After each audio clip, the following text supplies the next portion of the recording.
Alright, so just to kind of go back to everything, we're going to go to Unit 4, page 76.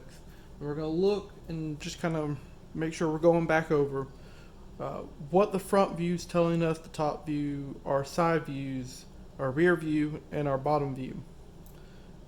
Remember that the three things you're looking at is your height, width, and depth, or another way to look at it is height, width, and length. Either way. So we're going to look back at it, and we're going to look at our front view. So this one right here when we're looking at it. And when we're doing that, we're trying to remember which ones we're looking. Well, obviously the very first one that we can tell right there is our height. The next thing is, does it tell us our width?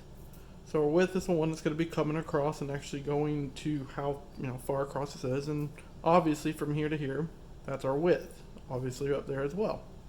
So we know that. So then we get to our depth, and this is how far it goes back, or how thick it is, and you really can't tell that from your front view. So obviously depth is not the one that we're going to choose. So when we go to our top view, we look at our top view, and just like our front view, we have our width. But because we're looking at it from the top, we can't tell how high it is. But we can tell is that its depth, or its thickness, or its length is something we can see. So we go there. Now we're going to look at the right side view. When we look at the right side, we can obviously come down right here and we see depth. So we know we have that. We also have from here to here, which is our height. But our width, this spot right here that comes here to here, we can't see it because we need to have the front view. So we have our height and our depth.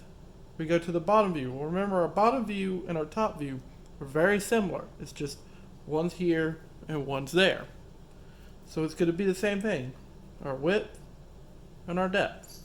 If we look at our left side view, our left side is just the opposite of our right side. So if we go to our right side, we know that we can see height and depth. And we got it. Our rear view. Rear view and front view. Similar things once again. If I take it, I just flip it around. So what does that mean? It means I'll have my height and my width. So this is very important. Just kind of study this again. Rethink about what it says as we go to our next study.